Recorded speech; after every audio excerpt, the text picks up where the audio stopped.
யார பத்தியும் கவலைப்படாதீங்க. நமக்கு நம்ம வாழ்க்கை, நம்ம உழைப்பு, நம்ம வெற்றி. இன்னொன்னு சொல்லவா, ஒரு விஷயம் லைஃப்ல நீங்க நினைச்சது நடக்கல, கீழே விழுந்துட்டீங்கன்னு வச்சீங்களேன், சோர்ந்து மட்டும் போயிடாதீங்க.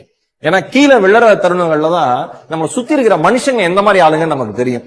விழறது எல்லாமே ஒன்னா நீங்க முன்ன விட வேகமா எந்திரிக்கிறதுக்கு, இல்லைன்னா உங்க சுத்தி இருக்கிறவங்க எப்படின்னு தெரிஞ்சுக்கிறதுக்கு. அதனால ஒவ்வொரு வீழ்ச்சியை என்ஜாய் பண்ணுங்க. நான் என்ன சொல்றேன், நீங்க உங்களுடைய வெற்றியை கொண்டாடுற மாதிரி தோல்வியும் கொண்டாடுங்க.